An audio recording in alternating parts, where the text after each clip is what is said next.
días. Antes que nada, quiero agradecer al doctor Elías Velázquez la invitación, al comité organizador de NAEQUINA, y muy contento de poder participar nuevamente en esta sesión en este congreso. Y bueno, voy a hablar del papel de la alimentación en el manejo de la laminitis. Y bueno, quisiera empezar con un comentario pues que muchas veces la gente que nos dedicamos a la nutrición lo vemos un poco más desde fuera, como no llevamos aspectos clínicos y podemos tener una perspectiva o una visión diferente de los padecimientos que sufren los caballos. Y en este caso de la laminitis, así sucede, ¿no? Yo creo que es importante verlo desde un punto de vista holístico, donde podamos ver qué es lo que está pasando, cómo podemos ayudar al caballo y lo principal, la prevención.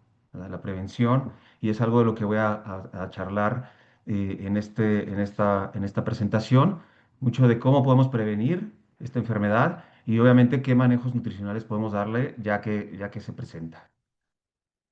Entonces, bueno, a manera de introducción, quisiera comentar que pues las patologías del casco, en este caso la laminitis, se debe a una alteración del flujo sanguíneo como resultado de mecanismos inflamatorios, ¿verdad?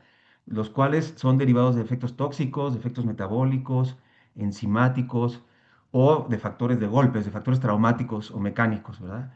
Y esto pues resulta en una mediación de la inflamación extrema dentro de la cápsula del casco, dentro de las estructuras que están dentro de esta cápsula del casco, como ligamentos, huesos, cartílagos, ¿verdad? Y va a causar un daño en la lámina y causar, en muchos casos, el desprendimiento de la tercera falange, ¿verdad? Hay factores que contribuyen al desarrollo de la laminitis, como la endotoxemia, la administración de glucocorticoides, alteraciones endocrinas y también un impacto excesivo en las estructuras del casco. Además de los factores nutricionales, que es lo que vamos a platicar un poco más adelante, que se han relacionado con el inicio y la recurrencia de este proceso patológico. Y con base a esto, ¿cómo podemos definir la laminitis con respecto al tema nutricional? ¿Verdad? Pues es una enfermedad que compromete la salud del casco, generando una inflamación en la lámina córnea, y esto puede ser exacerbado por la nutrición inadecuada, especialmente dietas altas en carbohidratos no estructurales que provocan desequilibrios metabólicos y aumentan el riesgo de inflamación. Entonces, eh, hay factores muy marcados de nutricionales que pueden uno exacerbar y otro favorecer la presentación de la enfermedad. Como causas, voy a poner estas principales causas de la laminitis, ¿verdad? La primera es por soporte del miembro contrario. em, pues podemos ver en cirugías exitosas de ortopédicas en los miembros anteriores, donde el caballo pasa toda la carga de su peso al miembro opuesto y causan problemas de laminitis, ¿verdad? Hay una laminitis endocrinopática, que ya se ha platicado de esto, que está causada por el síndrome metabólico y esto incluye la resistencia a la insulina y la obesidad, que ahorita vamos a platicar un poco más a fondo. Hay laminitis sépticas por cólico, diarrea, retenciones placentarias. También una laminitis miscelánea, que puede ser por tratamientos de corticosteroides o por alergias muy severas que causan una inflamación generalizada y por ende este problema de la laminitis. Y el tema del que estamos hablando el día de hoy, que es la laminitis por causas nutricionales, que básicamente vamos a hablar de dos puntos importantes, que una es la causada por pastos y fructanos, que se ha estado comentando en estos días de manera amplia, y la otra es por ingestión de carbohidratos no estructurales. Rápidamente, quiero presentar cuál es la fisiología, perdón, del tracto gastrointestinal del caballo, hacer un resumen de las capacidades y funciones del aparato digestivo, porque de esto va a tener una implicación directa sobre la presentación de la enfermedad, ¿verdad? ¿Y dónde comienza la digestión? Pues comienza en la boca, ¿verdad? Con un proceso de masticatorio adecuado y una producción de saliva ideal, ¿verdad? El doctor Elías el día de ayer comentaba que el caballo puede producir hasta 40 litros de saliva, ¿verdad? Entonces, el proceso masticatorio es bien importante. También se habló el día de ayer del tiempo medio de retención, que va desde que el caballo cosecha con sus incisivos la pastura hasta que y toma el tiempo que pasa por todo el tracto posterior hasta que el caballo estercola. Entonces, este tiempo medio de retención puede tener muchas variaciones por varios factores. Uno son los horarios de alimentación, los caballos que pasan tanto tiempo con ayunos, ¿verdad? Tan prolongados y que a la hora de consumir el alimento balanceado, la pastura, lo consumen a gran velocidad y esto, ¿verdad? Reduce el tiempo medio de retención. Obviamente el manejo, que es muy importante si el caballerango, la persona que está alimentando al caballo, da primero el alimento balanceado, el concentrado, o si da primero la pastura, el tamaño de la partícula, que es muy importante. El doctor Derek Nottenbell de la Universidad de Glasgow, en el Congreso de AMBE de 2016, presentó un estudio muy interesante donde menciona el tamaño de la partícula, ¿verdad? Y él recuerdo que mencionaba que por lo menos debe tener 10 centímetros de largo la partícula para que el proceso masticatorio en el caballo sea ideal, se puedan estimular las glándulas salivales, producción de saliva, la formación del bolo alimenticio, etcétera, etcétera, y que pueda haber una correcta proceso digestivo en el caballo. Entonces, todos estos factores tienen que ver y que si alguno de estos tiene una variación, pues va a influir directamente sobre la digestibilidad y el aprovechamiento de los nutrientes en el tracto digestivo.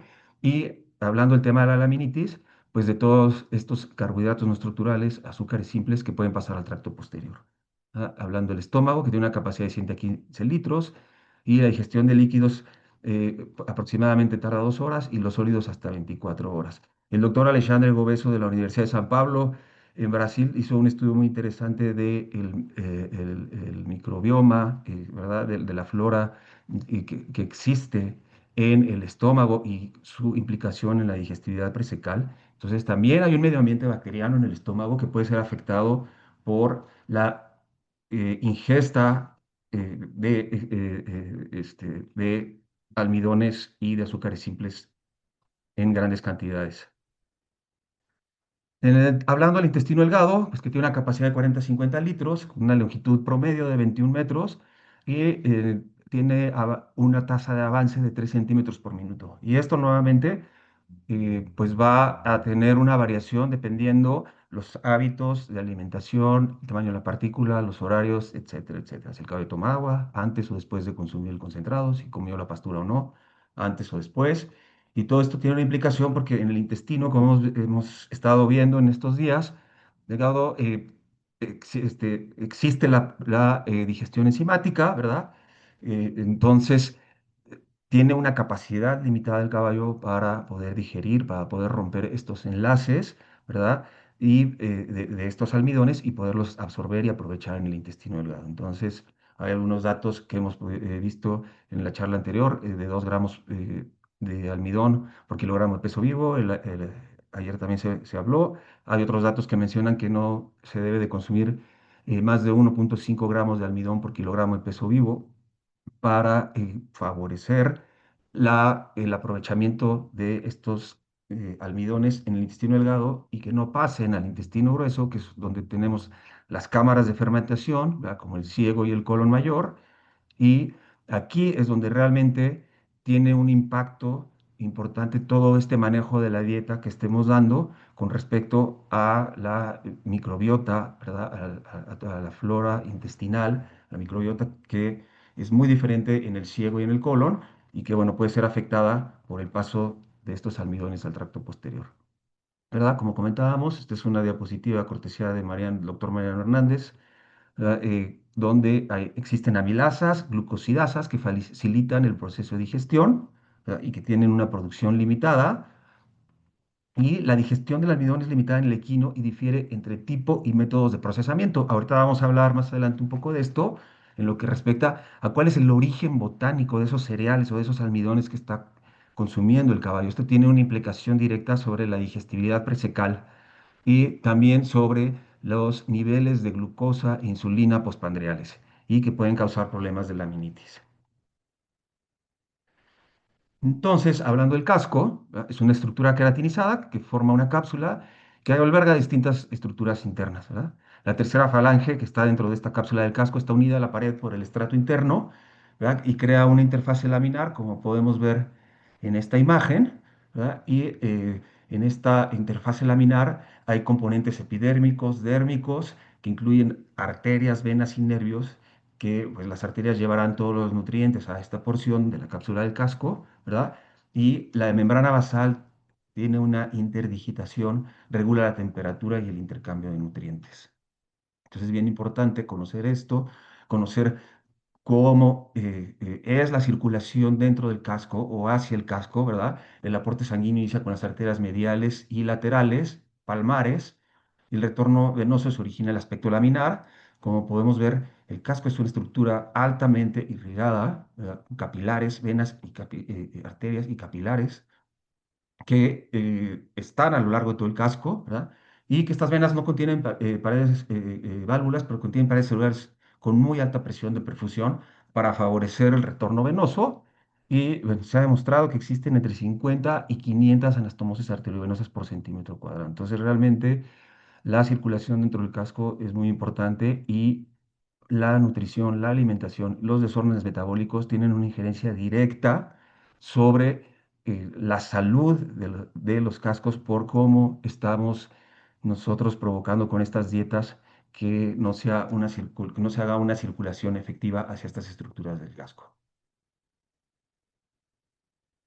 Eh, Retomando un poco el tema para hablar de la epidemiología de la enfermedad, la laminitis, estos son datos de Estados Unidos, muy similares posiblemente a lo que tengamos en México.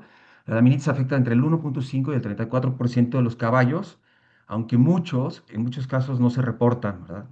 Casos que no se reportan y podría ser más elevado, ¿verdad? En el 2007, el 54% de los casos se debieron al consumo de pasturas, como también se comentó en la charla anterior. Se estima que el 49% de los casos son agudos, el 51% crónicos, y los problemas gastrointestinales son los más comunes, representan el 54% de los cascos. Aquí menciona algunos de los medicamentos que se utilizan: felbutasona, acepromacina, domoso, antibióticos, meglumina, flunixin. Y bueno, también la edad se ha visto que es un factor importante, ¿verdad? Que puede suceder entre los 5 y 7 años, también entre los 13 y los 31, pero bueno, de los 10 a los 14.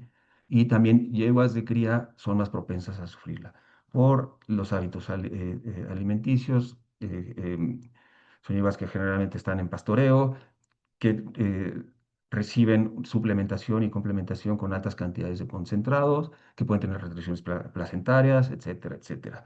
Obesidad, puede presentar obesidad, resistencia a la insulina. Y hay razas, como me contó también anteriormente, como los ponis, los morgan, los andaluces, que tienen mayor riesgo, a diferencia de otras razas como los pura sangre inglés y los caballos cuarto de milla.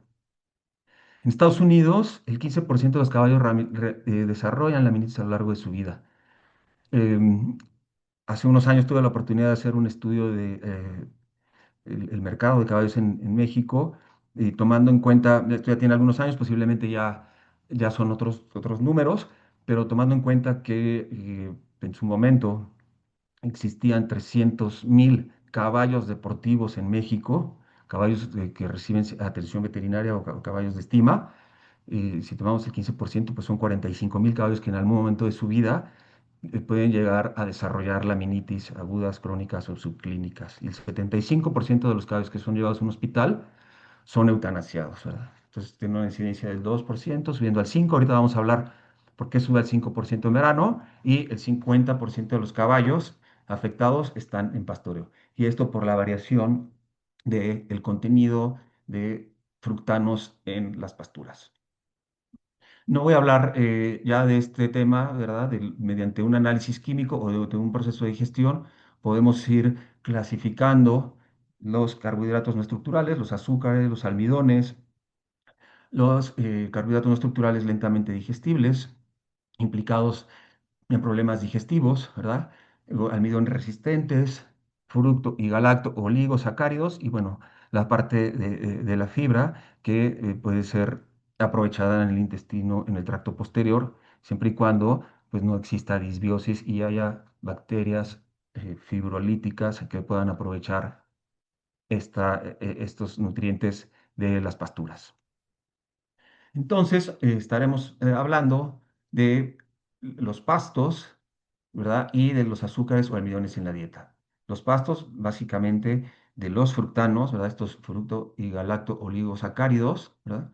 ¿Y qué es lo que sucede? Que va a depender del tipo de pastura, la cantidad consumida, la época del año y también los horarios de pastoreo. ¿Verdad? Juegan un papel importantísimo en el desarrollo de la laminitis. Y hablando de los azúcares y los almidones, en la dieta, el consumo elevado e inadecuado de almidones y azúcares solubles en la dieta puede causar disbiosis, cambios en el intestino que favorecen el desarrollo de la enfermedad. Hablando de los fructanos, ¿verdad? Eh, pues estos polímeros de fructosa, ¿verdad? Que se encuentran en forrajes durante la primavera y verano, se fermentan en el ciego y en el colon. Esto produce ácido láctico, disbiosis, favorece la producción de bacterias ácido láctico, que producen ácido láctico, toxinas y aminos vasoactivas. Las aminas vasoactivas producen vasoconstricción cuando entran al torrente sanguíneo y obviamente afectan la circulación en el casco. También hay un aumento de bacterias gram positivas como Streptococcus bovis y Streptococcus lutetiensis que bajan significativamente el pH del tracto posterior y también pueden causar diarrea. Entonces, todos estos cambios, ¿verdad? En el intestino, la fermentación de estos polímeros de fructosa, pues van a causar estas disbiosis y producción de toxinas. Además, las células del intestino se ven afectadas, lo que provoca permeabilidad intestinal y la entrada de toxinas en el torrente sanguíneo, afectando la circulación.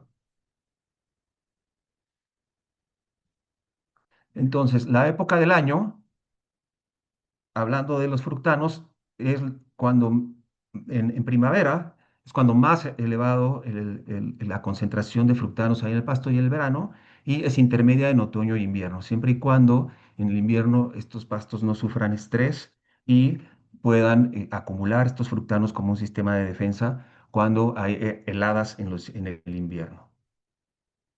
En cuanto a la cantidad consumida, ¿verdad? El consumo excesivo de pastos abundantes, en algunos estudios que se han hecho administrando fructanos vía oral, se ha detectado que 10 a 15 gramos de fructanos por kilogramo de peso al día causan laminitis. Una dosis de 3,5 kilogramos de fructanos también causaron la enfermedad.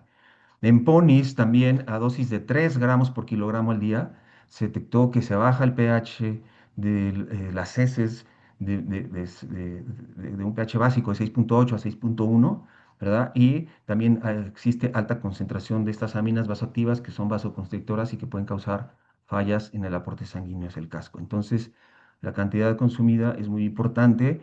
Otro tema es la tasa de pastoreo, ¿verdad? Por ejemplo, los ponis, un pony puede llegar a pastorear o consumir el 1% de su peso en 3 horas. ¿Ah? En 3 horas un pony puede llegar a pastar el 1% de su peso, a comparación de un caballo que durante el día puede consumir el 5% de su peso si es que está pastando durante todo el día. Entonces realmente este tema con los ponis que son más propensos a presentar temas de obesidad, síndrome metabólico, resistencia a la insulina, pues que ponis que están en pastoreo y que los vemos obesos, ¿verdad?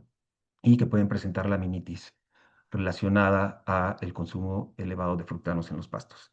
Como se me comentó anteriormente también, pues hay algunas gramíneas que pueden tener mayor cantidad. En los pastos tropicales realmente no existen estos fructanos o en unas cantidades muy bajas, ¿verdad? Como el raigas perenne, que puede tener hasta picos de hasta 15% sobre materias, porcentaje de materia seca de fructanos, a diferencia de un pasto bermuda que puede tener del 1 al 2% de fructanos, contener el 1 o 2% de fructanos. Y los horarios, ¿verdad? Según la época del año y la hora del día, ¿verdad? Pues va a ir cambiando la concentración de frutanos. Por las tardes hay una mayor acumulación y disminuyen por la noche. Y en otoño e invierno, en las mañanas frías y con exposición a heladas, aumentan de manera significativa. Según el NRC, un caballo que pasta por la tarde en comparación con otro que se alimenta o que pasta por la noche o por la mañana, ingiere de 2 a 4 veces mayor cantidad de carbohidratos solubles, ¿verdad? Y entre estos los fructanos, entonces realmente hay una injerencia importante en la época del año y en los horarios en los que estos caballos están pastando, ¿verdad? Y esto pues eh, causa cambios importantes en la microbiota. Con lo que respecta al consumo de azúcares y almidones, sabemos que los almidones que pasan la digestión enzimática se fermentan en el ciego y el colon, ¿verdad? Hablamos de 1,5 gramos por kilogramo de peso vivo por ingesta. Hay una disbiosis, cambios en la microbiota, baja del pH, aumento de bacterias ácido lácticas, hay inflamación y pérdida de las uniones en los enterocitos, causando un intestino permeable, ¿verdad? Aunque hay algunos otros padecimientos que pueden causar intestino permeable, como el estrés, la administración prolongada de antiinflamatorios no esteroidales, que pueden causar intestino permeable, pero el tema relacionado a la nutrición, ¿verdad? Con estas disbiosis, hay esta inflamación y pérdida de estas uniones de los enterocitos y paso de toxinas y algunas otras sustancias hacia el torrente sanguíneo. Hay una pérdida de la barrera intestinal, y un rompimiento de la barrera epitelial que permite la entrada de toxinas. Estas toxinas van a la circulación portal, causan inflamación en el hígado, producen leucocitos, una inflamación generalizada, ¿verdad? Producción de metaloproteinasas también, que van a provocar una circulación sistémica de estas toxinas que llegan al casco. Y bueno, es importante tener conciencia del origen botánico de los granos, ¿ya? Así como el proceso mecánico, térmico o termomecánico que reciben estos para incrementar la digestibilidad. También se ha estado comentando en estos días cuál es qué pasa con la digestibilidad presecal o con los procesos a los que sometemos, a los que se pueden someter en una planta de alimentos a, a estos cereales, estos granos, ¿verdad? Que podemos encontrar dependiendo del origen botánico. Y bueno, podemos procesarlos, ¿verdad? Mejorar su digestibilidad presecal, pero ¿qué tan bueno es esto, verdad? Una alta digestibilidad tiene un índice glicémico elevado. Entonces aquí es donde pues entra la tecnología, entra la ciencia, entra el conocimiento que deben de tener las empresas, las compañías que se dedican a fabricar alimentos balanceados, porque yo puedo procesar un maíz, lo puedo rolar mecánicamente o mediante un proceso térmico y mecánico, igual un grano de cebada, un grano de avena, en fin, cualquier cereal, procesarlo, pero si solo únicamente la fuente de energía es derivada de almidones o de granos, pues entonces voy a tener niveles postpandreales de glucosa e insulina muy elevados. Y esto va a afectar, pues primero, el desempeño del caballo y segundo, puede causar estas enfermedades metabólicas que hemos estado platicando. Entonces, el procesar los granos, los cereales, es una excelente herramienta para mejorar la digestibilidad, pero debe haber un balance en el aporte de energía en las dietas de alimentos balanceados provenientes de almidones, provenientes de grasas vegetales, que también ya se ha platicado ampliamente, que aparte tienen casi 3 veces más energía en megacalorías que un grano, y también, obviamente, en fibras, superfibras, como pueden ser las pulpas cítricas, la pulpa de remolacha, la cáscara de soya. Entonces, creo que es bien importante que cuando podamos elegir un alimento balanceado, sepamos que es proveniente de una empresa o de una compañía que puede tener la capacidad de poder diseñar estas dietas de manera efectiva para poder controlar los niveles postpandriales de glucosa e insulina. Entonces, pues todas estas prácticas de alimentación que nos están causando estos cambios en la microbiota, ¿verdad? Pues como hemos venido comentando, causan una proliferación de bacterias que causan disbiosis, producción de ácido láctico y baja en el pH. Hay algunos estudios que muestran que los caballos obesos tienen una relación de firmicutes y bacteroidetes incrementada, ¿verdad? Incluyendo bacterias ácido lácticas. Hay otro grupo bacterianos, como las verrucomicobias, que se encuentran siempre en cantidades importantes en caballos obesos con síndrome metabólico, y esto pues, es un marcador de la enfermedad, ¿verdad? El encontrar altas cantidades de verrucomicobias. Y al presentar inflamación del intestino permeable, ¿verdad? Aumentan las bacterias que consumen mucina, como la Kermacia, y entonces podemos encontrar también esta bacteria en caballos obesos o con síndrome metabólico, ¿verdad? Otro punto importante y que también esto está demostrado en humanos, caballos y humanos que tienen obesidad, síndrome metabólico, resistencia a la insulina, tienen una menor diversidad bacteriana en su tracto posterior, ¿verdad? Y ha encontrado Fibrobacter con mayor abundancia en caballos sanos versus caballos obesos. Los Fibrobacter las bacterias del género de Fibrobacter están relacionadas con la producción de ácidos grasos de cadena corta que evitan procesos inflamatorios. Entonces, al reducirse este grupo bacteriano, ¿verdad? Estamos favoreciendo la inflamación junto con todos los otros factores que hemos estado comentando anteriormente.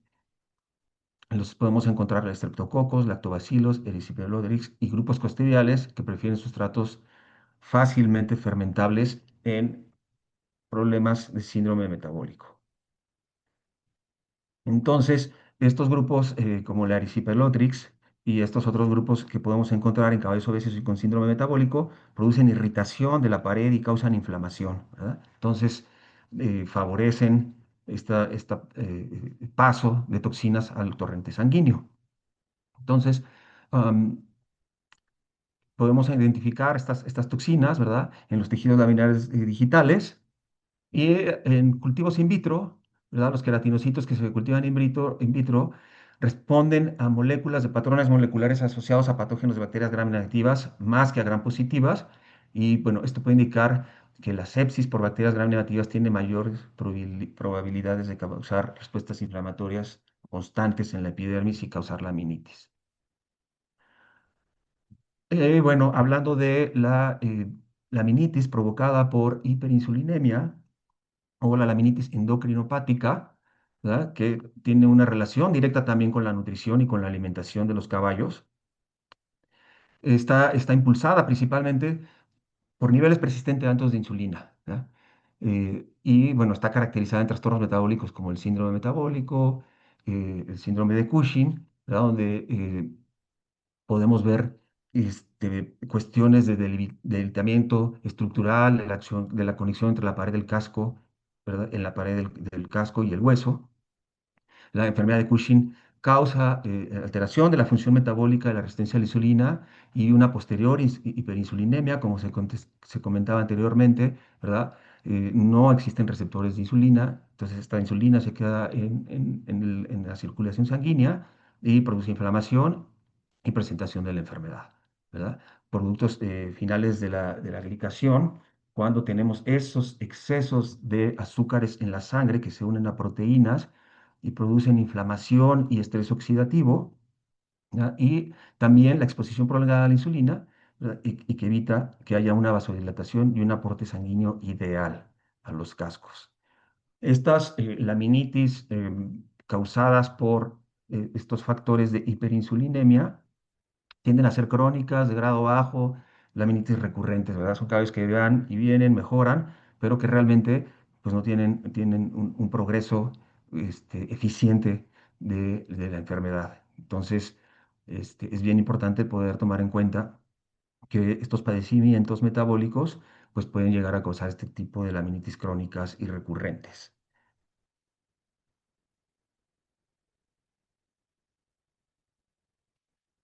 Y bueno, hablando de la relación entre la laminitis, el síndrome metabólico equino, el intestino permeable y los depósitos de grasa, ¿verdad? El microbioma tiene un sistema de comunicación que informa al hígado, al tejido adiposo y al cerebro sobre el estado nutricional, ¿verdad? Entonces, eh, esto va a permitir al organismo un aumento o una disminución en el almacenamiento de grasa en el cuerpo, ¿verdad? Y también, pues, cómo puede, mediante el ejercicio, obtener energía de estos depósitos grasos. Una alteración, todas las alteraciones que sucedan en la microbiota, en el intestino, van a modificar el estado metabólico general de caballo y pueden causar síndrome metabólico, ¿verdad? Entonces, los perfiles de la microbiota intestinal cambian, como hemos visto anteriormente, de manera drástica con estos problemas de síndrome metabólico y los desequilibrios presentes en los caballos con el síndrome metabólico crean una mayor posibilidad de producir una inflamación constante, generalizada, y la producción de metabolitos tóxicos por parte de estas bacterias patógenas que se producen con estos cambios en la microbiota y aumentan la probabilidad de episodios de laminitis. Y como comenté anteriormente, bacteroidetes, firmicutes y actinobacterias los podemos encontrar en el microbioma de los caballos obesos y que se han sugerido, como decía, también como se comentaba anteriormente, la verrucomicobia como un marcador del síndrome metabólico. Hay algunas bacterias en el tejido adiposo, ¿verdad?, que se asemejan a las del intestino, lo que sugiere que hay eventos de translocación a través de la pared intestinal, ¿verdad?, y que estas bacterias predominantes presentes en el tejido adiposo son similares a las que se encuentran en los caballos con obesidad. En lo que se refiere al manejo nutricional, específicamente ya, pues debemos de tener un enfoque estratégico para prevenir la laminitis a través de una nutrición adecuada, que se recomienda restringir acceso a los pastos y o alimentar con otras alternativas de forraje, ¿verdad? Estos forrajes que sabemos que no tienen altas cantidades de fructanos o pastos que se pueden cortar, que se pueden remojar para que esos carbohidratos solubles en agua no se encuentren en la pastura y la podamos ofrecer a los caballos propensos a tener problemas de obesidad, síndrome metabólico y por ende laminitis, ¿verdad? Y bueno, pues todas estas pasturas que sean bajas en material rápidamente fermentable. Permitir pastoreo cuando los niveles de almidón, azúcar y fructano son bajos. ¿No? Los niveles, como se comentaba anteriormente, varían con la estación del año, el lugar, los hábitos de pastoreo, etcétera. Entonces, pues esto es un poco un manejo más complicado, pero bueno, se puede sugerir. Y bueno, si es inevitable que los animales salgan a pastoreo, hay que soltarlos muy tarde por la noche, muy temprano por la mañana, ¿verdad? Y retirarlos en las horas en las que pueda haber mayor acumulación de fructanos en estas pasturas. ¿Qué otras recomendaciones? Pues buscar asesoría de un experto en nutrición equina, ¿verdad?, que nos pueda, como se comentaba, dar alguna asesoría en lo que respecta a hacer análisis bromatológicos de la pastura, a elegir el alimento balanceado ideal para el caballo, dependiendo la raza, la disciplina, el estado fisiológico, etcétera, etcétera.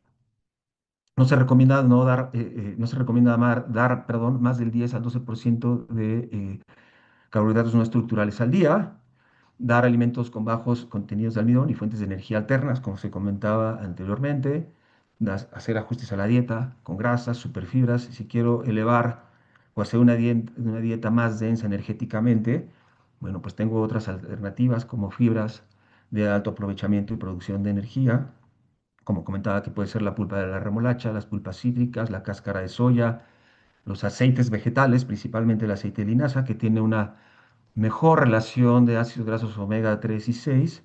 Y como se ha comentado, pues efectivamente los ácidos grasos omega 3 tienen un factor antiinflamatorio, a diferencia del omega 6 que tiene un factor proinflamatorio. Entonces buscar estas fuentes de grasa vegetal que puedan ayudar a hacer estas dietas más densas energéticamente y aportar estos mediadores o factores antiinflamatorios en la dieta, caballos propensos a sufrir laminitis.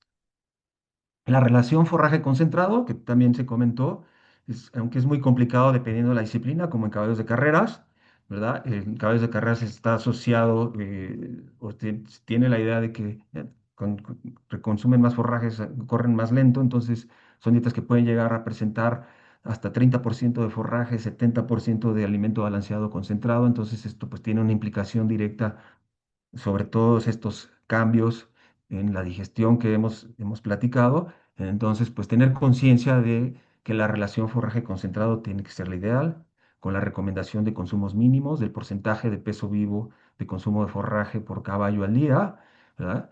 Y la adición de estos concentrados, suplementos, alimentos balanceados que puedan balancear, que puedan tener una dieta ideal dependiendo de la disciplina y la raza que tenga un balance correcto de nutrientes. Y tener en cuenta, en el caso de la mente, los nutrientes esenciales para el casco: biotina, calcio, cobre, cobalto, manganeso, ácidos de los omegas, aminoácidos, Y, ¿por qué no agregar a la dieta prebióticos, probióticos y posbióticos, ¿verdad? Que nos puedan ayudar a modular estos cambios tan severos y tan drásticos que hay en la microbiota intestinal y que nos puedan ayudar a mantener una microbiota balanceada y adecuada para un correcto aprovechamiento de los nutrientes.